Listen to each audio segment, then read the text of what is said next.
हम देखने वाले हैं साधारण ब्याज में जब मूलधन व मिश्र धन का अनुपात दिया हो तो हमसे दर पूछी जा सकती है, और इस टाइप के सवालों को हम देखते हैं। तो देखिए पहला सवाल क्या है, किसी निश्चित समयावधि के बाद मूलधन और मिश्र धन का अनुपात 5:6 है। 8 वर्षों के बाद इनका अनुपात 1:2 हो जाता है, तो ब्याज की दर ज्ञात करना है। ठीक है, तो हमारा मूलधन और मिश्र धन का हमें अनुपात दिया हुआ है, तो कितना अनुपात दिया है, 5:6 हमें दिया हुआ है। और कहा गया है कि 8 वर्ष के बाद इनका जो अनुपात है वो 1:2 हो जाता है। ठीक है, अब जो है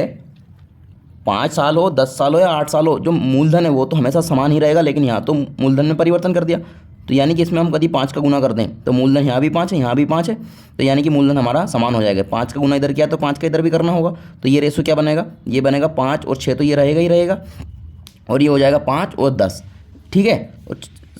और दिया कितना है समय हमें दिया है 8 साल। ठीक है, तो हमारा ब्याज कितना बना, ब्याज बना 4 रुपये। ठीक है, तो अब साधारण ब्याज का फॉर्मूला हम लगा लेंगे, 4 रुपये का ब्याज है, और धनराशि यानी कि मूलधन हमारा क्या है 5 है, समय हमारा 8 दिया हुआ है, और जो है हमसे रेट पूछी गई बटा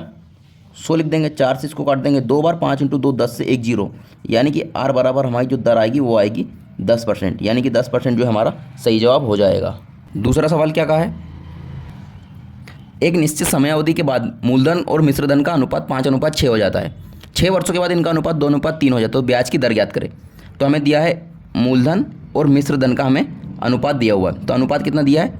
5:6 हमें दिया है, और यह 6 वर्षों के बाद यानी कि 6 वर्ष के बाद यह अनुपात कितना हो जाता है, 2:3 हो जाता है। ठीक है, तो मूलधन हमारा यहाँ पे अलग है, यहाँ पे अलग है, मूलधन तो 2 साल हो या 50 साल हो, मूलधन तो हमेशा समान ही रहेगा, तो हमें इसको मूलधन को समान करना होगा, तो यानी इधर हम कर देंगे 2 का गुना तो ये हो जाएगा 10, और इधर हम कर देंगे 5 का गुना तो ये भी हो जाएगा 10।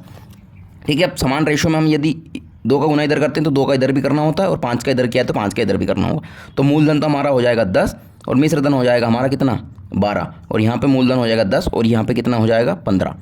तो 12 से 15 हो गया, यानी 3 रुपये का ब्याज मिला, और 3 रुपये का ब्याज हमें कितने सालों में मिला, 6 सालों में हमें ब्याज मिला। तो ठीक है, 3 रुपये का ब्याज है हमारा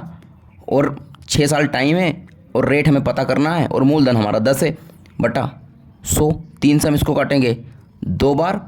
और 0 से या 0 कट जाएगी, 2 से या 5 बार कट जाएगा, यानी कि जो दर आई हमारी वो आएगी 5% हमारी दर होगी, और यही इसका बिल्कुल सही जवाब हो जाएगा। अगला सवाल क्या कहा है, किसी निश्चित समयावधि के बाद मूलधन और मिश्र धन का अनुपात 5:4 है। 3 वर्षों के बाद इनका अनुपात 5:7 हो जाता है, तो ब्याज की दर ज्ञात करें। वही हमें मूलधन और मिश्र धन का अनुपात दिया हुआ है, 4:5 हमें दिया हुआ है, 3 वर्षों के बाद की बात कही गई है, बाद में अनुपात 5:7 हो जाता है। तो वही हम मूलधन को समान करते हैं, मूलधन हमारा समान नहीं है, तो हम इसको करते हैं, तो इसको हम 5 से गुना कर देंगे, इसको हम 4 से गुना कर देंगे। ठीक है, तो 5 से गुना करेंगे तो ये आएगा 20, इसको भी 5 से गुना करना होगा तो ये आ जाएगा 25, और ये आ जाएगा 20, और 4 से गुना इधर किया है तो 7 × 4 करेंगे तो 28 आ जाएगा। 25 से 28 हो गया, 3 रुपये का ब्याज मिला। 3 रुपये का ब्याज कितने सालों में मिला, 3 सालों में मिला। बस अब साधारण ब्याज का फॉर्मूला लगाना है, 3 रुपये ब्याज है, मूलधन हमारा 20 रुपये है, समय हमारा 3 साल है, और दर हमें ज्ञात करनी है बटा 100, 3 से 3 कट जाएगा, 20 से 5 बार कट जाएगा, तो यानी कि जो हमारी दर आएगी वो आएगी 5%, और यही हमारा बिल्कुल सही जवाब हो जाएगा। और साधारण ब्याज के सवालों में जब मूलधन और मिश्र धन का अनुपात दिया जाता है तो अधिकतर हमसे दर ही पूछी जाती है, और इस तरह से हम दर निकाल सकते हैं।